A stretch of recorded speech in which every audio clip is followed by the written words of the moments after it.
Often the most important part of the story is the hook. And then beyond that, you've got the problem. That's, I would suggest, the second most important.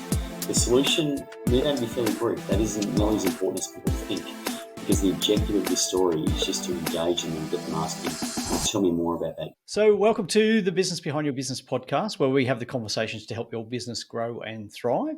And look, it's an interesting time of business life at the moment, where we're looking at this situation where a lot of businesses are saying it is very hard to make a sale. It's very hard to get customers to, hand over their cash and buy product or services from them. And why is that so? There are many reasons. Like, a lot of people will say that it's the economy to blame, the economy or the COVID conditions. But you know what? Other people are making sales in those conditions. So, okay, that might be a slowdown, but it's not the main reason people aren't buying. Others would say that you're not actually working hard enough. And look, I know a lot of hardworking people who are struggling with getting sales conversions at the moment. So maybe that's not the answer either. Or it could simply be that your customers or the people that refer work to you don't actually understand what you do and how you can help them and why they need to purchase from you. And look, I'm thinking back to a situation I had many years ago. So just as a reminder, I'm an accountant. I run an accounting and business advice business with small and medium business owners.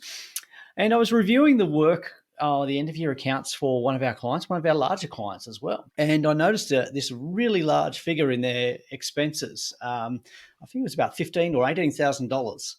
And I queried them, what did they spend this $15,000 on, and what was the outcome they got? And they were delighted to tell me that that was what they paid a consultant to do their business plan and business strategy.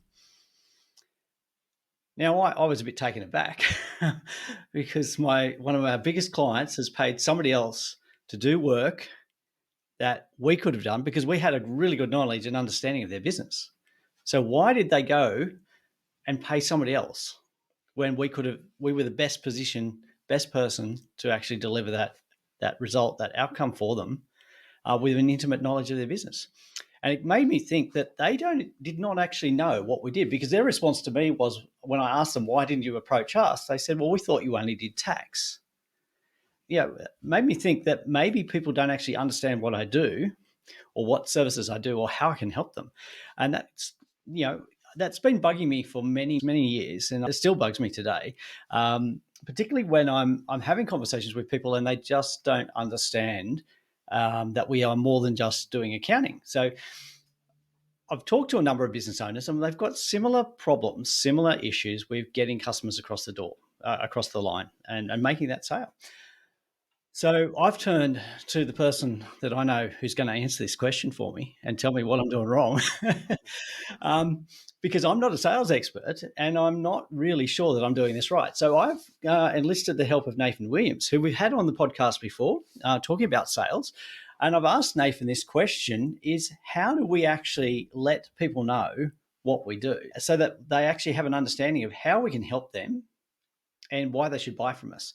So Nathan Williams from Customer Return, welcome back to the microphone. Thanks, Paul. Great to be here. Thank you. Yeah, that's good to have you back. And look, I just want to remind people, your experience. So I'm looking at some of the companies you've worked with in terms of their sales process. And part of the reason I want to say this is because we have many people actually out there that are experts in their business, but you've actually worked with some pretty well-known companies here. I think you've worked with Westpac and NAB and American Express, yeah. Yeah. But I'm thinking, from having conversations with you as well offline, that a lot of the process and the methodology that you're teaching to these larger companies are very relevant to small, medium business owners. Yep. Yeah, absolutely, Paul. And just to go back to your point at the start there, I don't necessarily believe it's the economy that's preventing sales. I mean, that's a wicked, the old saying, it's very easy to talk yourself into a recession. So I don't buy the line that it's the economy. I think there's always opportunities both in an up and a down market. I think when things are static and grinding sideways all the time, That can sometimes be the biggest risk. So I don't think it's the economy. I agree with you. I know a lot of hardworking people that maybe aren't quite making the level of sales that ideally like. To your story, and thank you for sharing that, it's not an uncommon one in that, often when we have multiple service offerings, and I know in your defence, if you will, or by way of context, if that's the terminology, obviously Pretium Solutions has a range of offerings. So it's not like you're just selling one thing and that client forgot about the one thing. So that can be challenging for both prospective and existing clients, even if they're long-standing ones, when we've got multiple things to sell. And look, I think what I'd say off the top is last time we spoke about the benefit of pitching, and in addition to that, a little bit about the value of asking the right sales questions and helping generate some repeat business.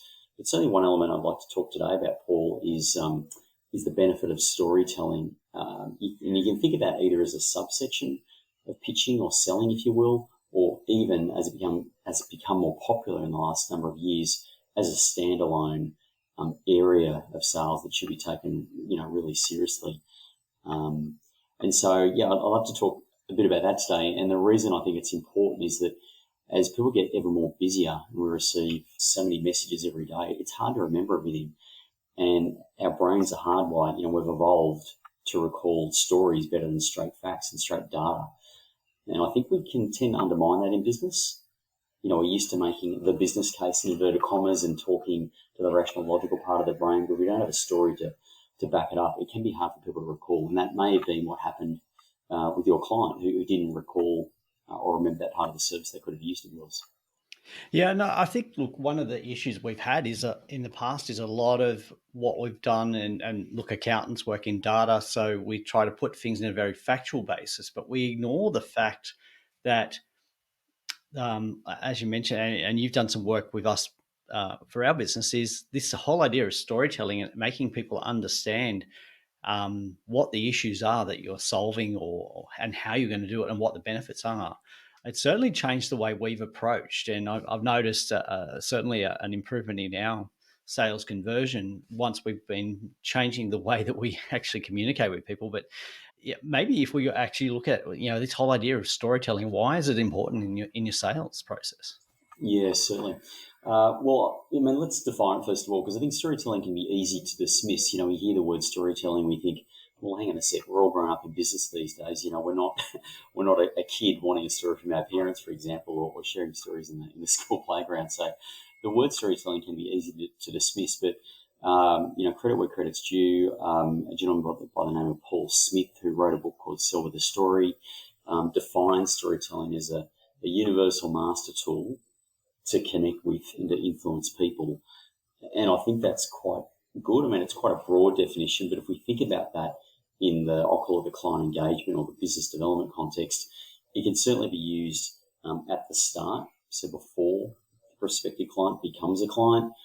So in the introductory phase to build rapport, for example, to position your service appropriately, and then during the actual sales pitch and sales process, for example, telling a client success story, or a story about someone who avoided a problem with your help. And then towards the tail end of that sales process as well, when you may be negotiating price or overcoming objections, and even after the sale as well, Paul, when it comes to after sales service and speaking about how clients have best utilised your service for maximum benefit. So that's one reason why I think storytelling is important. It is universal. It does have applicability. People remember stories easier than data and facts, and it can be used throughout the whole sales process. And it cuts across, genders, geographies, various demographics. It just works. There's a reason why it's become increasingly popular the last number of years. So that's certainly one reason why storytelling, is ever more important as we get busier. Mm-hmm.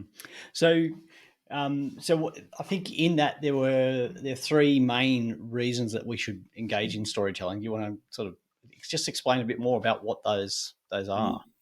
Yeah, certainly. So one of them is certainly building relationships. When we engage in stories or when we tell stories, it does humanise us. It does communicate what we value as people and as business owners. So that strengthens the relationship. So that's certainly useful.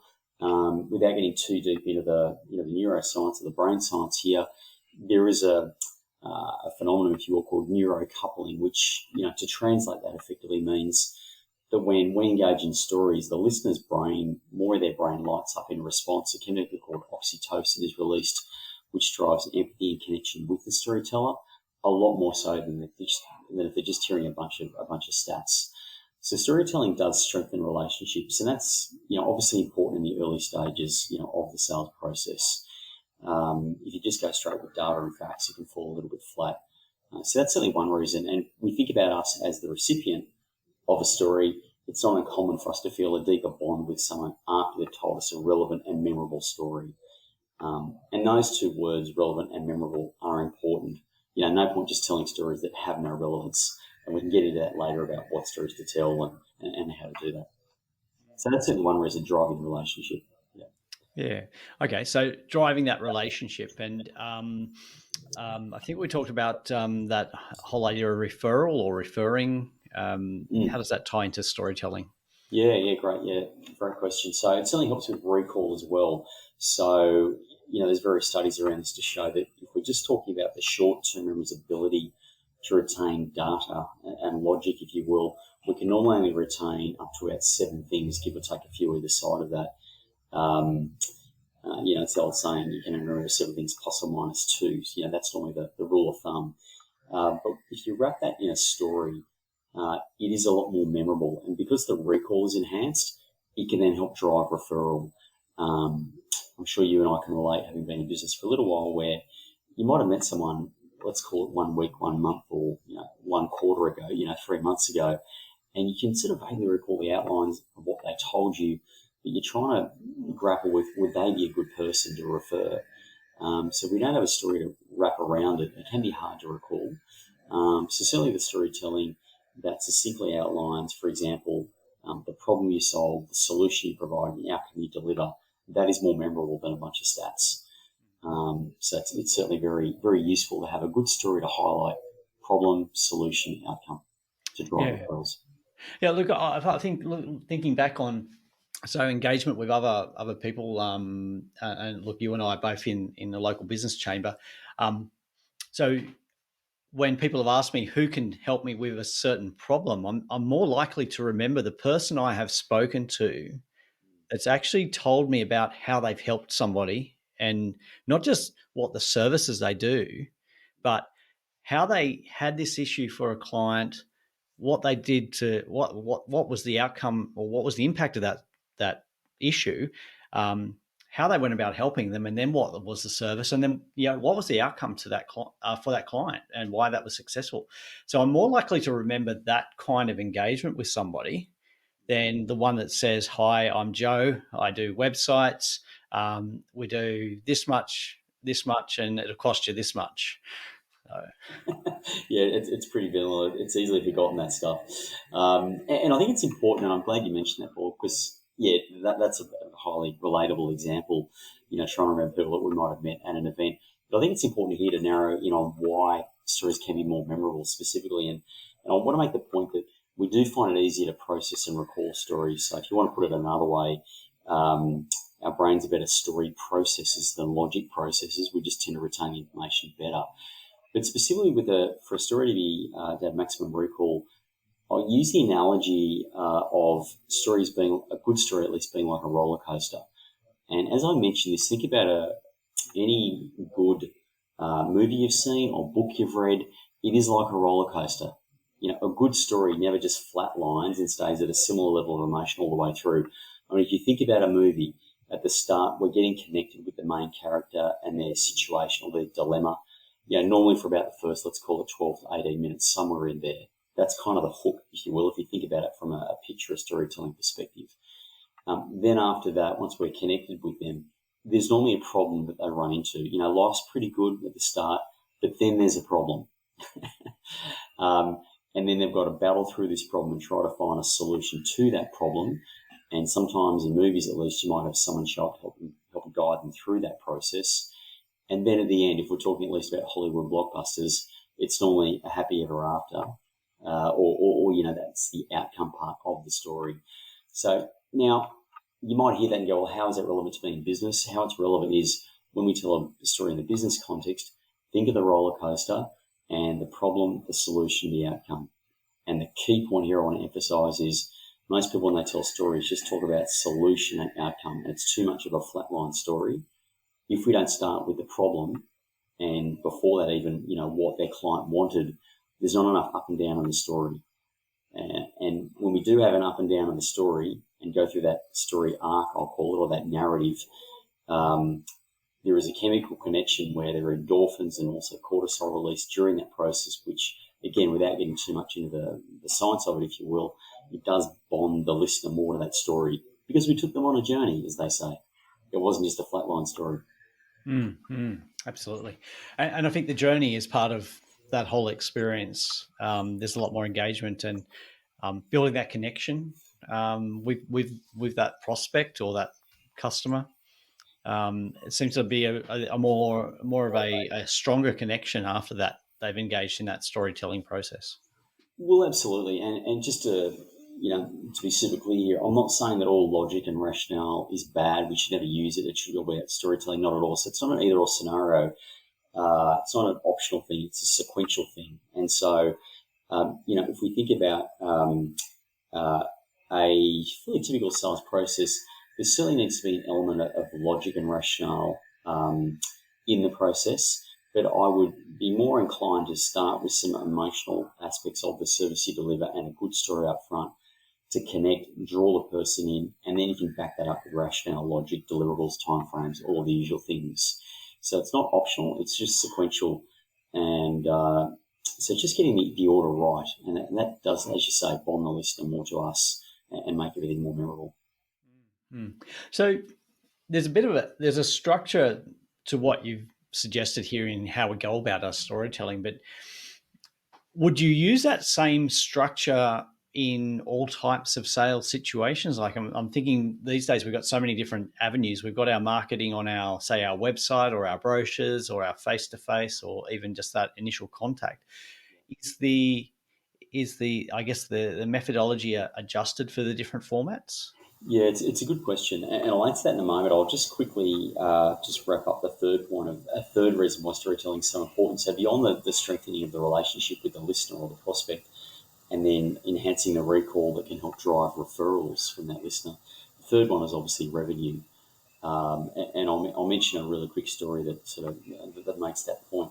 So a well-known entrepreneur in the States, a guy called Mark Cuban, who bought the worst performing US sports franchise of the 1990s. This team was voted not the kind of award you want to win, the worst sports franchise of a whole decade. But he bought an NBA basketball team in the States called the Dallas Mavericks. And he's just bought this business. So he didn't have to do what he did, which is get a desk and put it in the middle of the sales floor of the organisation and start making cold calls to season ticket holders who, as you can imagine, given they were the worst performing US sports franchise of the 1990s, they didn't have a good winning record. And, the strong reaction when he was making these phone calls was, you guys are terrible. I'm not going to come and see you guys. But what he was very clever at doing was understanding what the objections would be, which would be that because they were poorly performed, they were unlikely to spend any money to see the team. And so what he did very cleverly, and this does relate to the question you just asked me before, or an element of it at least, is that he started with, do you know that going to a Mavs game, that's short for Dallas Mavericks, do you know that going to a Mavs game is now cheaper than going to McDonald's for a meal with your family? And so he partially overcame that you guys are terrible objection by saying, hey, going to a basketball game is actually cheaper than going to McDonald's, which is very smart positioning because when you and I think about McDonald's, one thing that we think of is cheap. They own that space in terms of food. So that was really good positioning in terms of that first objection. The second one about you guys are terrible, I think you're going to lose. Why I put myself through that was he actually said to the season ticket holders, can you remember the first time you went to see a professional sports team play with your parents? And he would just let that question hang, and the listener would go, yep. And it was a very clever question because the season ticket holders who were calling normally had kids, or certainly the ones he asked this question of, they all had kids. And so what it did was it overcame that fear of, I'm going to see you guys lose. I don't want to put myself through that, by talking about what was more important to them, because it bonded them with their kids. So it wasn't about, was the team going to win or lose? It was, was it a great experience to help bond them with their kids? And, you and I both got kids, as you know. That cuts through a lot of objections. If you think, I'm going to go to a place that's cheaper than Macca's and it's going to bond me closer with my child, well, that's a great pitch. And so I know that was slightly long, but the reason we mentioned that story, Paul, is that while there's a 5-point story structure that I'll mention later, and I've already alluded to it in terms of parts of it with the problem, the solution, the outcome, like he had a very effective story just by having 2 questions which hooked the prospect, which was simply, did you know Game or Mavs game is cheaper than Macca's? And do you remember the first time you went to a professional sports game with your parents? So all he did was have a really good hook. And as a result of that, sales went up, they managed to acquire better players, and the team had a lot of success. So you're talking about the hook there, and I'm guessing that without that hook, you really wouldn't get through the rest of your sales process. If you couldn't get somebody at the hook, it wouldn't matter how good the rest of your process is. It's all to no avail. Well, yeah, look, 2 things there. It depends on how short on time and energy attention the listener is, but certainly, and I'm glad you mentioned that, Paul, often the most important part of the story is the hook. And then beyond that, you've got the problem. That's, I would suggest, the second most important. The solution need only be fairly brief. That isn't nearly as important as people think, because the objective of this story is just to engage them and get them asking, tell me more about that. How do I do that? So the solution isn't super important. The outcome is important, but not even as important as the problem. And then the 5th and final component is the call to action is really important. A lot of people, even when they tell a good story, can forget about, suggesting the next step or recommending the next step. Because in business, we don't want to feel like we're imposing on people, but there is a way to, make a recommendation, as an expert. So they're the 5 parts of the storytelling structure. Number 1, the hook. Number 2, the problem. Number 3, the solution. Number 4, the outcome. And then number 5, the call to action or the recommendation. But you make a great point or ask a great question. The call to action is super important. And just on that, if I may, very quickly, Steve Jobs, when he launched the iPod, he had a great hook, because he knew that Walkmans and other music alternatives at that time generally only stored about 10 to 20 songs and were quite expensive. And I can see you nodding your head, which tells me you might know the hook. But the hook was, iPod, 1,000 songs in your pocket. Yep. Now, that's a great hook, because it's such a big difference, such a big advantage over the competitors at that time. So having a hook that disrupts the listener, that shows a big point of difference, a big competitive advantage, is absolutely key. So in business, I think we need to think about ourselves almost as journalists writing a really good header, in the newspaper. What's going to grab the attention of the listener, rather than getting mired in the details too much. So I'm just thinking, okay, so we're doing a podcast, so it's a very audio based here, but I'm thinking, one really good example of this structure and how it's set out. If we actually went to your website at the moment, so the customer return website, very easy to see those steps laid out before us. Yeah, thank you. And I didn't quite answer that part of your question before, but to answer it now, the short version is, when you pitch verbally versus in writing, for example, whether it's a sales brochure or website, the formats are slightly different, because the way people hear and retain words is different to how they read and absorb. So we've just spoken about the storytelling structure, but when it comes to a website, if you think about your homepage from top to bottom, really good to have, I'll put it in these terms, either the hook or the outcome you deliver, or the promise, if you will, at the top of the site. So on our side on the homepage, it says clarify your sales message and win more clients. So that's the hook or the promise, if you will. And then beyond that, without giving a lot more examples, people can go to the website, check it out if you'd like, and we'll give details of that later. But beyond that, you've then got to talk about, as we alluded to earlier, when we've already laid out what the reader in this instance wants, we've then got to talk about the problem. So what's the problem we're solving? And then beyond the problem we're solving, then talk a little bit about the solution, how we do that, and give some structure. So it's engage with emotion up top by talking about the promise or the outcome or the hook, if you will. Engage further with emotion by talking about the problems they're probably facing. And that's really important, Paul, because they've got to relate to those problems that we're solving for them, because if they don't, they won't buy. So that relatability is so key. And then once we've done that, we can engage with a bit more logic by talking about the solution, what are the deliverables, then having some social proof with testimonials or case studies, if you will. And so, people can go to our website and check it out. More than happy for people to get ideas from that. But the format of a web page is different to how you tell a story verbally. And then the format of a brochure is a little bit different again. Because as I see on the website, you've got your social proof. I think about step 5 or 6 in that process. Whereas I think when you're actually talking to somebody face to face, you're probably introducing that case study or that story example earlier in the conversation. You certainly can. You certainly can. The commonality there is, on the website up the top there, we've got the hook, and you do that with storytelling as well. You certainly can, and that's a fairly natural thing to do, verbally when you're face to face with someone or over the phone, to give examples of who you work with, because it does establish credibility early on. But the web content, as I said earlier, the structure of the information is a little bit different in terms of the order and the structure of it. Yeah. So I think you need to look at the format of your delivery, but also who your audience is in delivering your story, your sales story. And also in terms of the audience, I'd say try to get a sense of, by asking them questions first, ideally, if you can. Are they the sort of person that wants to have a longer conversation and a bigger narrative, or do they just want the short version? And so, for example, I don't know if you had this situation before, but if we're in a meeting and the other person has taken up a bunch of the airtime, and we're getting towards, let's say 3/4 of the way through a 1 hour meeting, and we're thinking, oh God, there's so much stuff I've got to mention. Like, how am I going to cram this in? My quick point would be don't try to cram it in. Maybe just go straight to a story.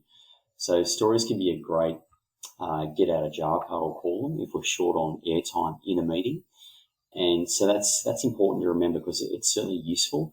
So it does depend on who you're speaking with and their natural sort of style, if you like, and how much information they'd like. Okay.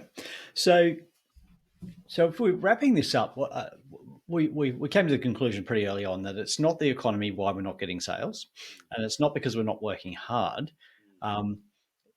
But the fact is that a lot of people just don't understand how we can actually help, or how our product or service will help with that issue that they're facing, that whether it's saving time, saving money, fixing a need, that engagement. So you mentioned the example with the family experience, that experience of going to a game. And I certainly remember the first time I went to some live sport, seeing some of my childhood heroes, and actually recounting those stories of how I first went to an NRL game. And I went and saw, this will show my age, but Parramatta back in the 1980s with Peter Sterling, Mick Cronin, Ray Price, and telling that story to my children, who are following and just watching their engagement as I recounted what it was like to actually go and watch these guys in person. So I certainly understand that process. That gels with me. But I think for a lot of people that story does connect, and we've certainly seen an increase in our sales conversions since we've started using storytelling a lot more in our process. So what would be, in just summarizing, what would be the key things if you're only going to do a couple of things in improving your sales process? What would be the key things here from what we've talked about today? Yeah, so in terms of sales process and how it relates to storytelling, what I would do, and I alluded to this earlier in broad terms, was think about the parts of your sales process where stories can best serve you. And I mentioned before that You can use them in the introductory part of the sales process to build rapport. You can use them as you're doing the sales pitch, and you can give, for example, a story that talks about a problem you solved, number one, an outcome you delivered. Just that alone could be a second story within the main sales pitch, or a third story could be an example of a client that went down road A versus road B, i.e. they took your advice, bought this service versus a client that didn't. And the reason why that story or that type of story is really good, Paul, is that the brain likes contrast when it's trying to make a decision.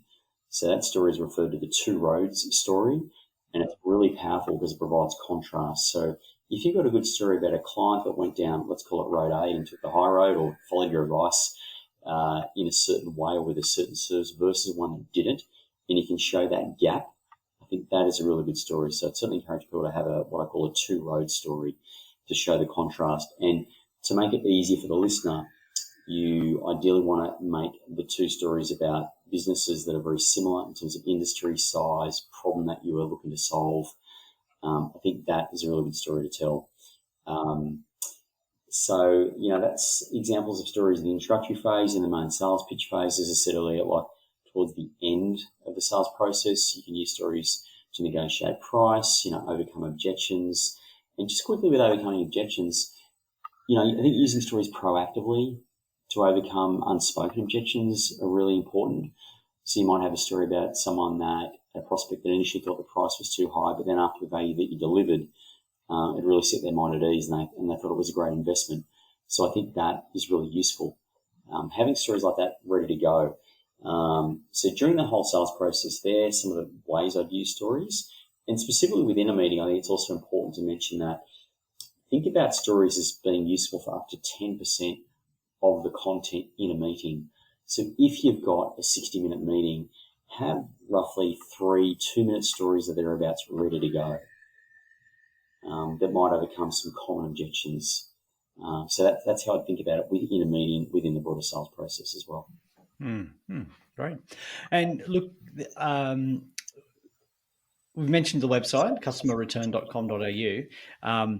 There are some actual, diagnostics or available? Yeah, thank you. So, people can go to customerreturn.com.au and what you'll see there is there's our 3 programs are the Perfect Pitch program, and we do storytelling as part of that, our strategic selling program, and our Referral Plus program.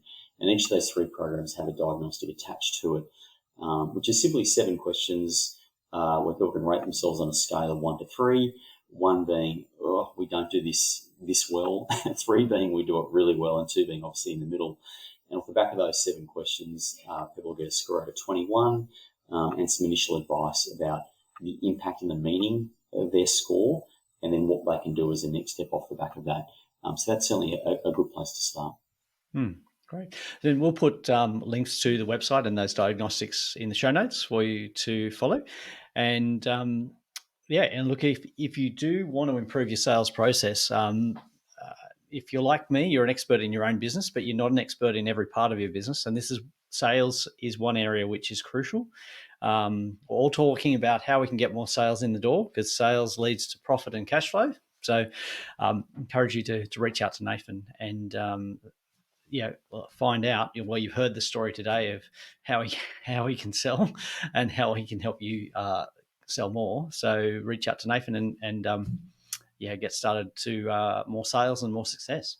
And in fact, Paul, if I may, more than happy to receive emails at nathan@customerreturn.com.au. And for anyone that emails me at that address, I'll reply with an example story, which brings to life a bit more of the structure we were talking about today. And it's a story that we use with one of our clients, which they're happy for me to share with other people. So if anyone would like an example of a story that we use in our business about a buyer's agent actually who increased their conversion rate by 85%, not by doing anything better in terms of his expertise, but just by getting better at the sales process of pitching and telling his own story, more than happy to reply to any emails with that story.